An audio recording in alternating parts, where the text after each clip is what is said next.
Ladies and gentlemen, the Progressive School of Rock stage now brings the movers and shakers, the heartbreakers, the leaders of the motorsport industry. One at a time, and first up we have Bob from Bob Cycle Supply. Bob, stop chit-chatting and come to the main stage. Bob to the main stage. Bob to the main stage. How you doing, buddy? Oh yeah, we're gonna sit down.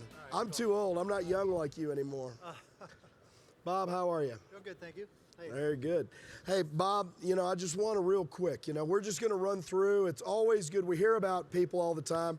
We see Bob Cycle Supply, in a little bit we're going to talk with Rod Copes from Royal Enfield, and we see that. But, getting to know people is important, and seeing the faces behind, industry names.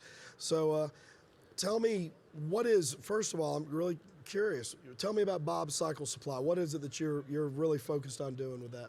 Well, this is our 40th year in business. Go ahead and talk right into there. This is our 40th year in business. We've been on the corner of University and 42nd Street for 40 years, and we've done everything you can think of with motorcycles. We started out with antique bikes, then we started rebuilding engines, then we started building custom bikes, and now our main thing is we manufacture wheels for motorcycles, spoke wheels.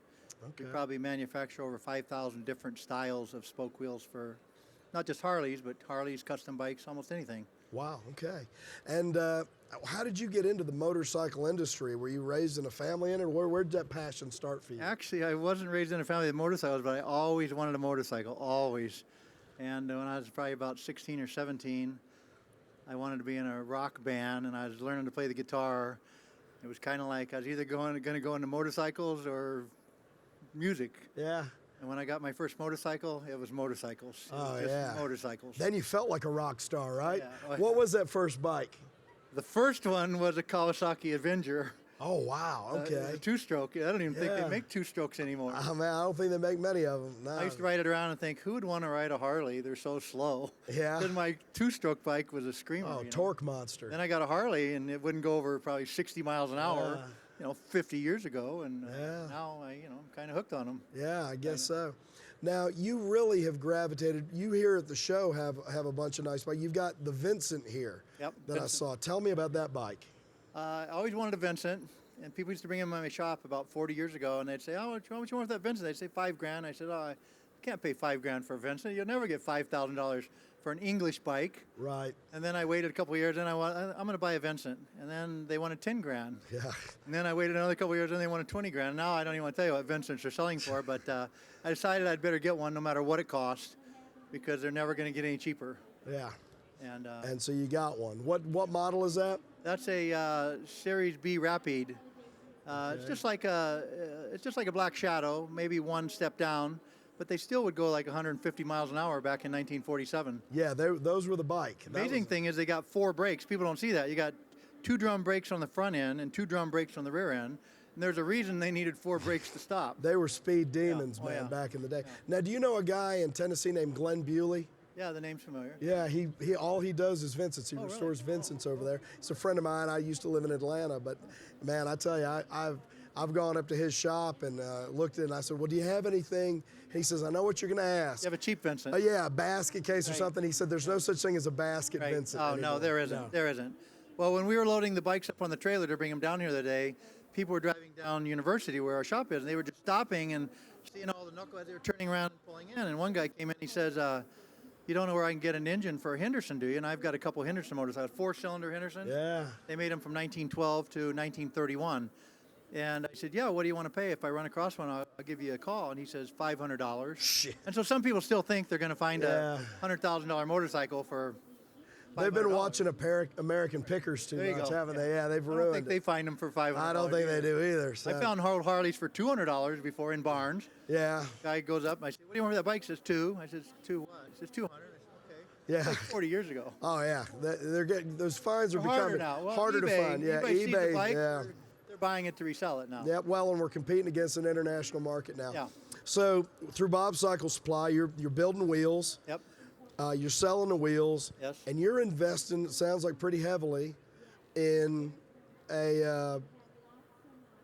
in antique motorcycles. That's your passion. I love motorcycles, and I love antique motorcycles, and I decided to start buying them and collecting them, 20, 30 years ago because I was seeing a lot of the really cool bikes were getting bought up by Europeans, and nothing's wrong with that, but all of our American stuff was going overseas. I think there's more panheads in Germany than there is in the United States. I bet, yeah. So I decided I better start keeping a few, and you know, and then people enjoy. I enjoy being out there just watching people looking at the old bikes, you know. Yeah. And people make me ridiculous offers to buy the bikes, and not that I couldn't use the money, but I'd rather have them here in America. Where are you going to find another one? Yeah. Yeah. Choke up on your mic a little bit. Jimmy says that if you know out here, just slide it for your hand further up Okay. because he says it's cutting out. Okay. Got it. There we go. Oh, there's an antenna. See, I don't Oh, I know all have this my hand on the stuff. antenna. Man, we're high tech, man. Right. So, well, what I heard you say over there. How many bikes do you have in your collection now? Maybe 100. 100 bikes, and they all run. Most of them. They could Okay, run. If they put a could run. battery in them. Now, have you ever thought about a museum or? That was my lifetime goal. Is I always wanted to open a museum, but Yeah, it's hard to run a full-time business and have the time to do. do a museum and the money. And it Museums costs a lot are of money. expensive, And yeah. the economy went bad a few years ago, and Right.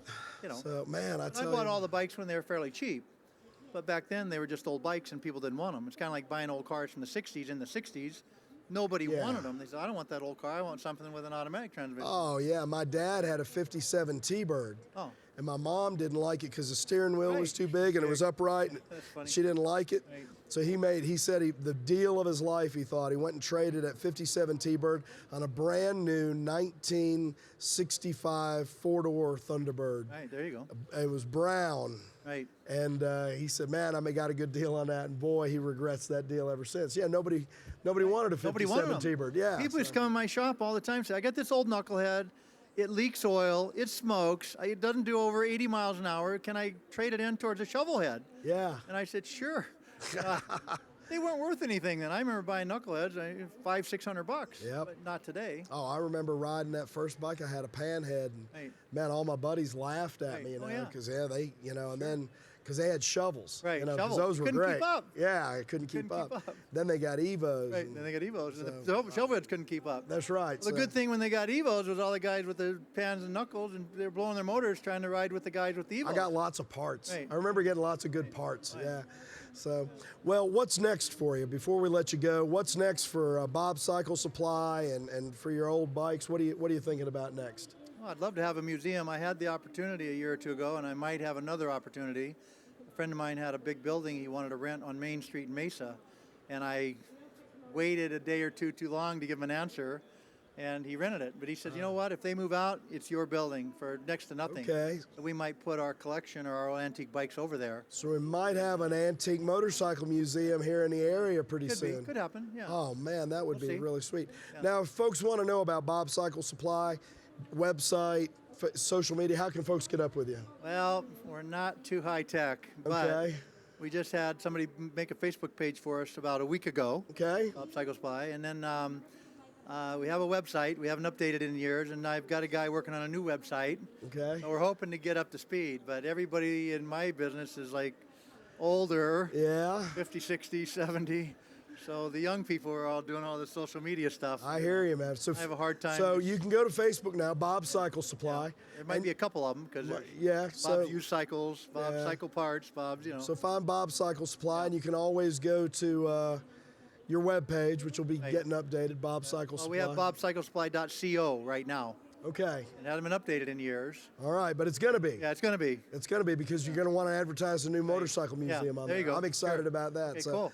well, Bob, I appreciate the fact that I know that I wouldn't have ever been able to do what I've been able to do in the motorcycle industry in terms of building bikes and doing interviews and having all of my friends and this culture be this if you hadn't been a guy that just gritted it out when it wasn't necessarily cool to be doing this. So, It was pretty tough in the 70s. yeah, I We had some really tough times. Yeah. appreciate you, and man, I tell you, anything I can do to help you, let me know. I'm excited about people being able to see your collection. Cool, Thanks thank so you. much. Thank you very much. Ladies and gentlemen, Thank you. Bob, Thanks. thank you so much. I really appreciate it.